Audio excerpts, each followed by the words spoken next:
Hello everyone, Dominic Curcio from Revolutionary Maryland here at the beautiful Catoctin Furnace Historical Region outside of Thurmont, Maryland in Frederick County.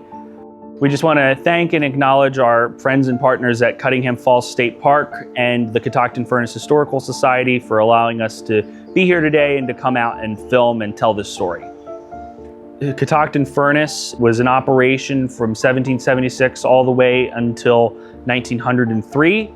It spanned multi-generations, has a very layered, deep, and interesting story. Not all of it pertains to the Revolution, but it is literally the story of our country's industrial history. We are currently in the reconstructed casting shed of the Isabella furnace here at Catoctin Furnace.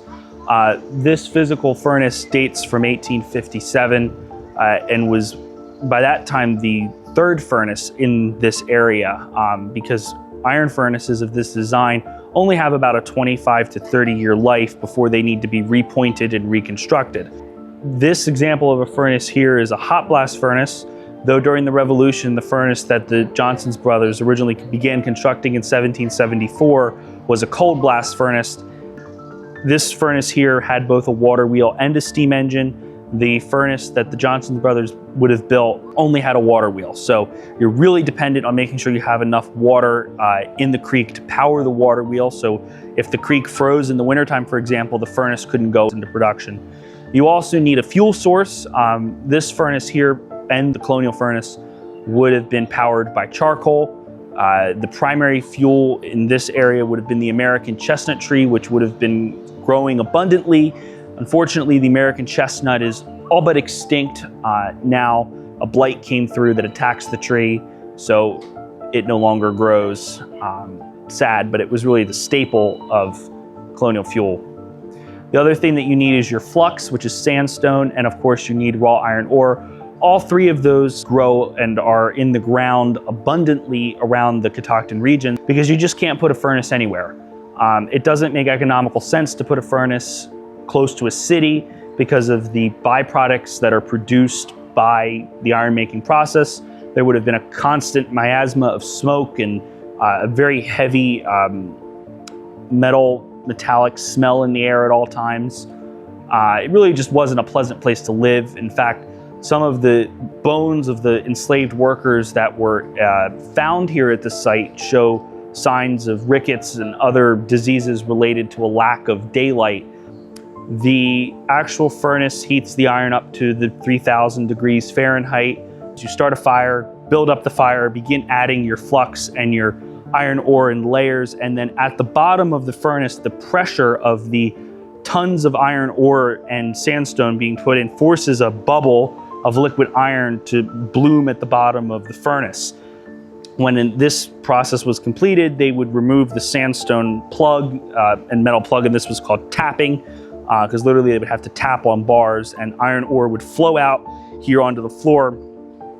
And this building still bears the physical scars of that because there's actually ruts here in the floor where these pig iron troughs would have been poured. And it gets the name pig iron because it looks like pigs suckling off the mother. And then it's these pig iron logs that would be sent to various blacksmiths to make tools and other things like that. Bits of molten iron would be poured into molds, and this is where things like pots and stoves and munitions were cast. So this is where you get casting of iron. The later furnaces, as technology develops, it becomes much more efficient. They move over to a coke-fired system, but that coke had to be brought in. But with the invention of the railway, it made getting materials to Catoctin Furnace to produce iron a lot easier than it was during the colonial period. All right, so we're standing here in front of Thomas Johnson Jr.'s grave. Thomas Johnson is one of 7 brothers, and the Johnson brothers, about 3 or 4 of them, one of them being Thomas, the other being James and Baker. These 3 specifically are the men that found Catoctin Furnace and will be there during the Revolutionary War.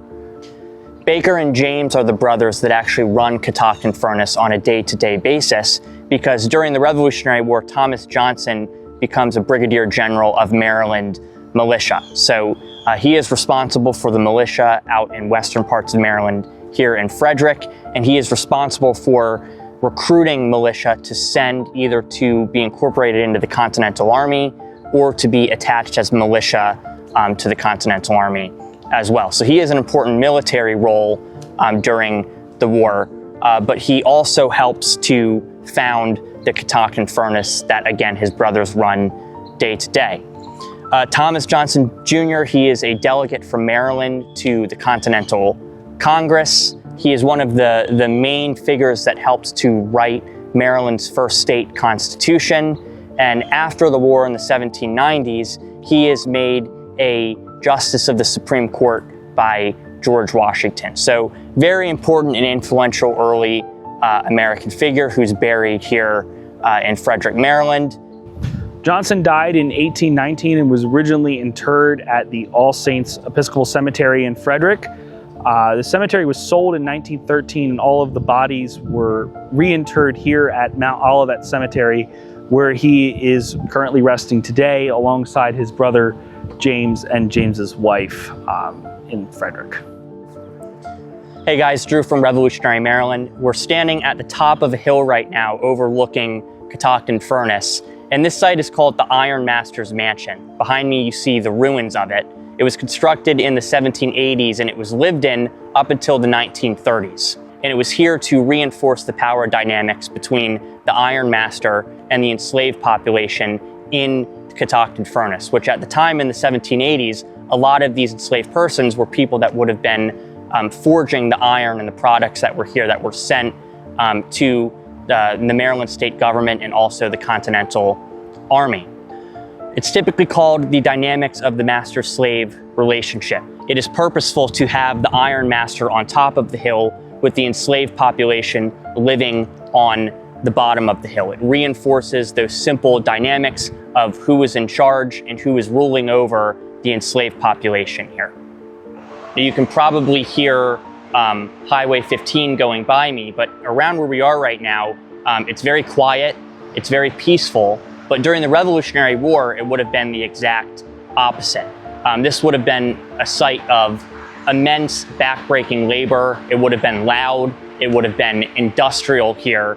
There would have been enslaved people here working from dawn to dusk every single day, producing and forging iron here that was used for both civilian purposes and military purposes during the Revolutionary War.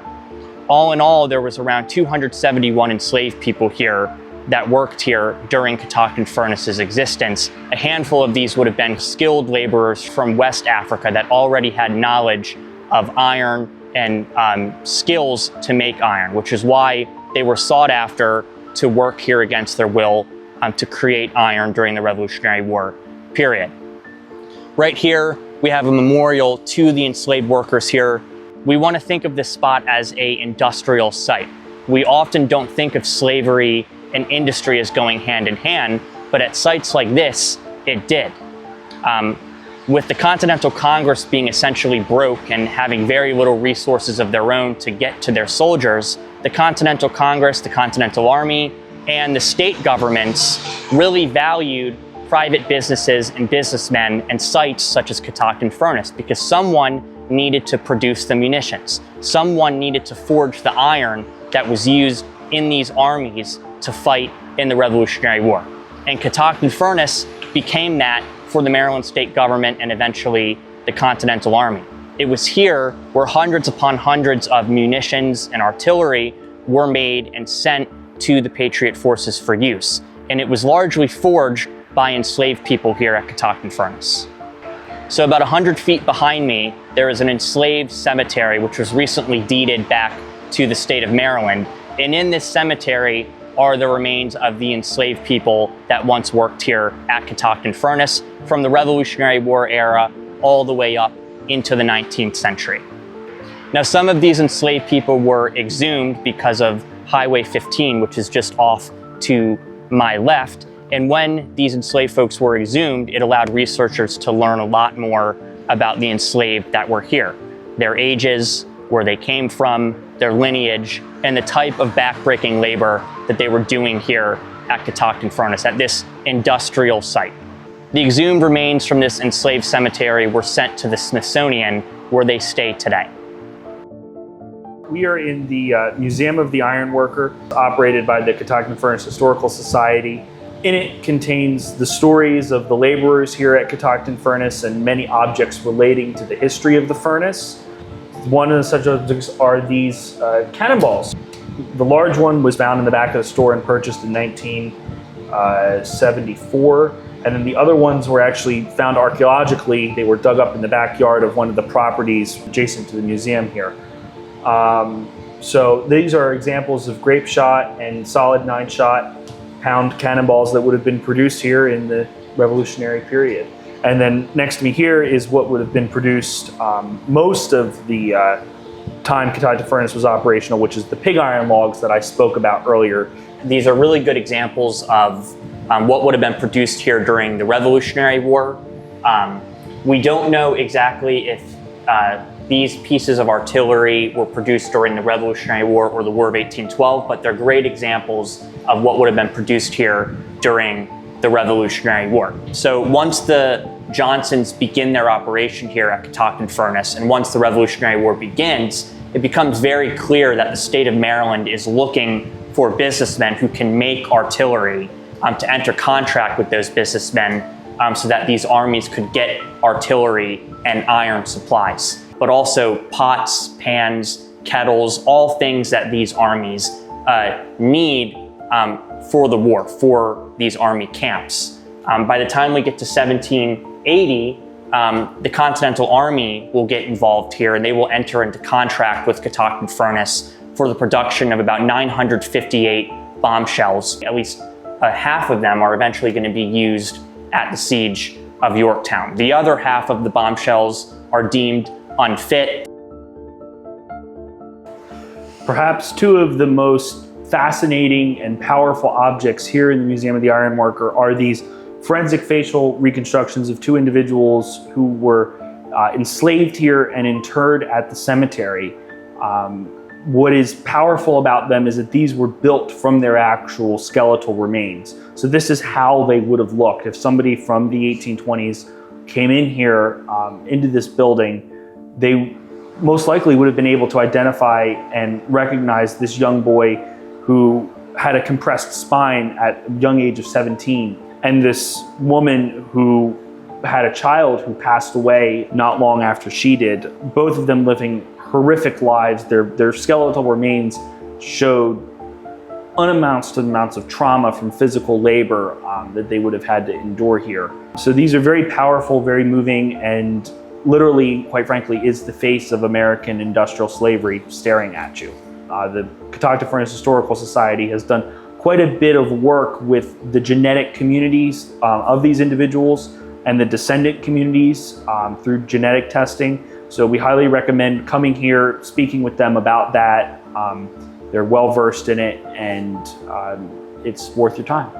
But I think it's also important to remember that if the war had taken a different turn, that the Johnson brothers likely would have been arrested and imprisoned for to make munitions and to make industrial and to sell it in America was a violation of a British law. Right. So they literally, quite frankly, were breaking the law when they opened the furnace and sold to the Continental Congress. Mm-hmm. So had the war taken a different turn, they would have been men who would have been arrested. Yeah. I mean, we think of the human cost. There's human costs on both sides, both the stories of the enslaved, who of course were held in the horrors of bondage, and the men who enslaved them also could have ended up in bondage because they were literally committing treason against the crown. So sites like Catoctin Furnace are, depending on perspectives, when you think about it, how the Johnsons, who were staunch patriots, very staunch patriots,